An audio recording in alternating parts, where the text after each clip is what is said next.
आज तीसरे चैप्टर का सब्जेक्टिव क्वेश्चन करना है। पहला क्वेश्चन है कि विद्युत धारा क्या है। विद्युत धारा क्या है? सूत्र होता है I बराबर Q अपॉन में T, यानी कि आवेश प्रवाह की दर को क्या कहते हैं? विद्युत धारा कहते हैं। या आप ऐसे ही बोल सकते हैं कि इकाई समय में जितनी आवेश की मात्रा प्रवाहित होती है उसे क्या कहते हैं? विद्युत धारा कहते हैं।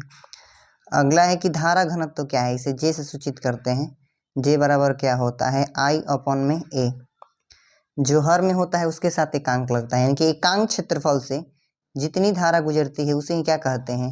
धारा घनत्व कहते हैं। यानी कि किसी चालक के प्रति एकांक अनुप्रस्थ काट के क्षेत्रफल से गुजरने वाली धारा को क्या कहते हैं? धारा घनत्व कहते हैं। अगला सवाल है अपवाह वेग क्या है। इसे अपवहन वेग भी बोलते हैं और अनुगमन वेग भी बोलते हैं। अपवाह वेग क्या होता है कि विद्युत क्षेत्र की उपस्थिति में मुक्त इलेक्ट्रॉनों के औसत वेग को क्या कहते हैं? अपवाह वेग कहते हैं। इसे VD से सूचित किया जाता है। इसका मान क्या होता है? 10⁻⁴ मीटर पर सेकेंड। गतिशीलता क्या है? गतिशीलता म्यू से सूचित किया जाता है।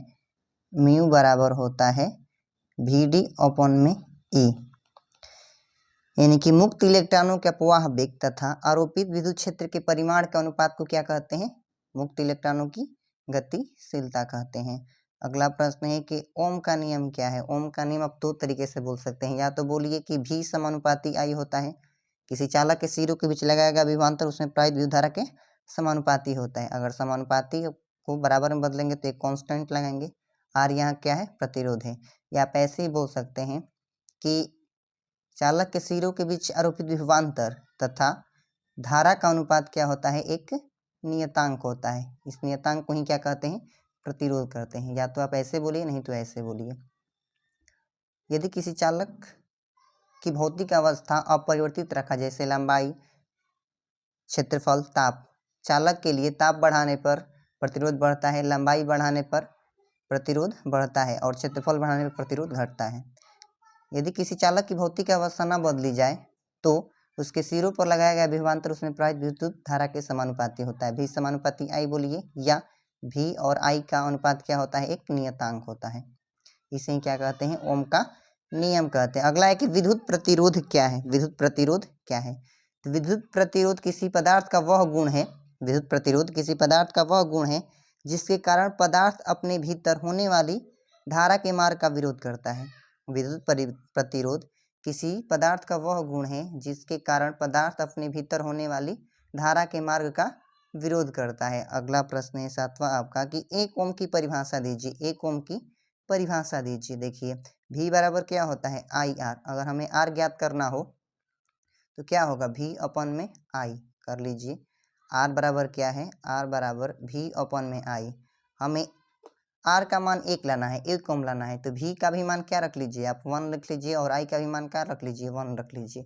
अगर 1 में 1 से भाग देंगे तो 1 ही प्राप्त होगा, यानी कि R का मान क्या हो जाएगा? 1 हो जाएगा। यदि किसी चालक के सिरों पर 1 वोल्ट का विभवांतर लगाने पर उसमें 1 एम्पियर की धारा प्रवाहित होती है तो उस चालक का प्रतिरोध क्या होगा? 1 ओम होगा। आप V का भी मान 1 रख लीजिए, I का भी मान 1 रख लीजिए, तो R बराबर क्या होता है? V upon I। अगर 1 में 1 से भाग देंगे तो 1 ही प्राप्त होगा। अगला है कि प्रतिरोधकता क्या होता है। याद रहे कि जो प्रतिरोध होता है चालक के लंबाई के समानुपाती होता है और प्रतिरोध चालक के क्षेत्रफल के व्युत्क्रमानुपाती होता है। अगर आप दोनों मिलाएंगे तो क्या होगा? लंबाई के समानुपाती और क्षेत्रफल के व्युत्क्रमानुपाती। समानुपाती को बराबर में बदलेंगे, एक कांस्टेंट रो आएगा L अपॉन A। इस रो को ही क्या कहते हैं? चालक की प्रतिरोधकता कहते हैं। अगला प्रश्न है आपका कि चालकत्व क्या है। याद रहे कि चालकत्व और चालकता थोड़ा सा अंतर है। चालकत्व क्या है? प्रतिरोध के व्युत्क्रम को चालकत्व कहते हैं और चालकता क्या है? तो प्रतिरोधकता के व्युत्क्रम को चालकता कहते हैं। अगला है कि संयोजक तार बनाने के लिए किसका उपयोग किया जाता है? तांबे का उपयोग किया जाता है। क्यों? क्योंकि तांबे का प्रतिरोध क्या होता है? कम होता है। तांबे का प्रतिरोध क्या होता है? प्रतिरोधकता क्या होता है? कम होता है, इसलिए तांबा का प्रयोग किया जाता है संयोजक तार में। जैसे उष्मक तार किसका बनाया जाता है? जिसकी प्रतिरोधकता अधिक हो, जैसे नाइक्रोम। टंगस्टन जिसकी प्रतिरोधकता जिसे बल्ब का क्या होता है? तंतु, उसमें भी क्या होता है? जिसकी प्रतिरोधकता अधिक हो, जैसे टंगस्टन। लेकिन संयोजक तार किसका बनता है? जिसका प्रतिरोधकता क्या हो?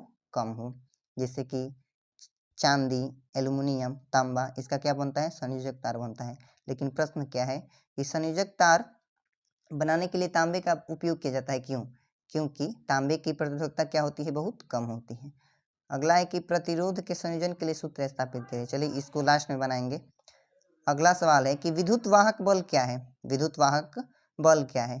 तो एकांक आवेश को पूरे परिपथ में सेल सहित प्रवाहित करने में सेल द्वारा जो ऊर्जा दी जाती है उसे ही क्या कहते हैं, विद्युत वाहक बल कहते हैं। या सेल द्वारा जो कार्य किया जाता है उसे ही क्या कहते हैं, विद्युत वाहक बल कहते हैं। अगला है कि विद्युत शक्ति क्या है, विद्युत शक्ति क्या है? तो विद्युत परिपथ में कार्य करने की दर को विद्युत शक्ति कहते हैं।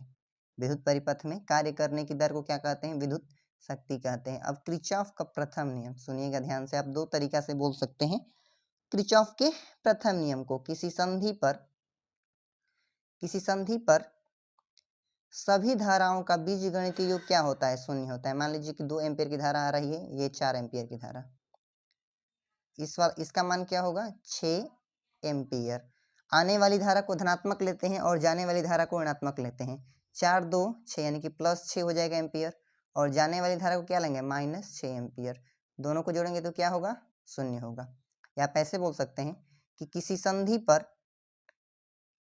सभी धाराओं का बीजगणितीय योग क्या होता है, शून्य होता है। आप आने वाली को धनात्मक लेंगे और जाने वाली को क्या लेंगे, ऋणात्मक लेंगे, तो प्लस और माइनस क्या हो जाएगा, शून्य हो जाएगा। या आप ऐसे ही बोल सकते हैं कि किसी संधि पर आने वाली धारा का मान जाने वाली धारा के मान के बराबर होता है। जैसे मान लीजिए 2 एम्पियर, ये मान लीजिए कि 5 एम्पियर, तो ये कितना होगा, 7 एम्पियर। यानी कि आने वाली धारा का मान जाने वाली धारा के मान के बराबर होता है। इसे क्या कहते हैं, किरचॉफ का प्रथम नियम कहते हैं। किसी संधि पर किसी विद्युत परिपथ में किसी भी संधि पर मिलने वाली सभी धाराओं का बीजगणितीय योग क्या होता है, शून्य होता है। इसे क्या कहते हैं, किरचॉफ का प्रथम नियम कहते हैं।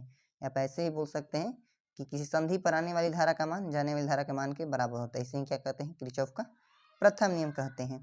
अगला है कि किरचॉफ का द्वितीय नियम, याद रहे ये भी दूसरा तरीका है ये, कि किसी संधि पर आने वाली धारा का मान जाने वाली धारा के मान के बराबर होता है। इसे क्या कहते हैं, किरचॉफ का प्रथम नियम कहते हैं। अगला है कि किरचॉफ के द्वितीय नियम को लिखें। किरचॉफ का द्वितीय नियम होता है कि समेसन आई आर बराबर समेसन ई।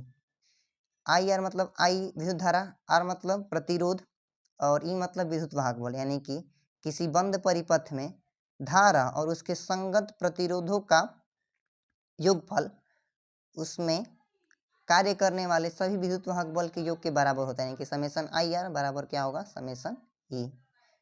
किसी विद्युत परिपथ में किसी बंद पास के विभिन्न मार्गों में प्रवाहित होने वाली धाराओं एवं उनके संगत प्रतिरोधों का गुणनफल का बीजगणितीय योग उस पास में कार्य करने वाले सभी विद्युत वाहक बल के योग के बराबर होता है। यानी कि समेसन आई आर बराबर समेसन ई।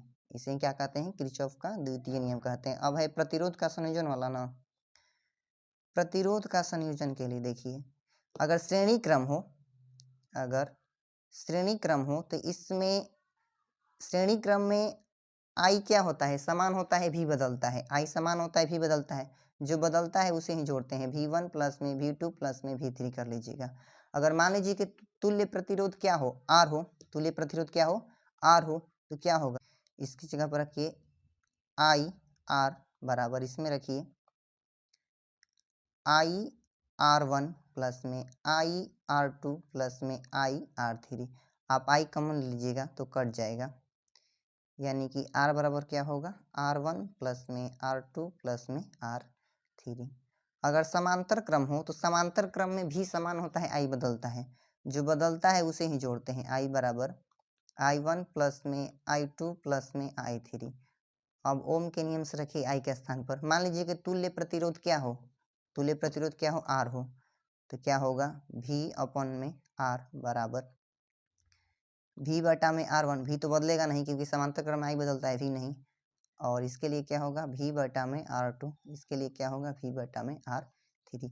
आप V कॉमन ले लीजिएगा तो V भी क्या हो जाएगा, कट जाएगा। यानी कि प्राप्त क्या होगा आपको, 1/R बराबर 1 में R1 प्लस में 1 में R2 प्लस में 1 R3। चलिए खत्म हो गया आपका सब्जेक्टिव। धन्यवाद।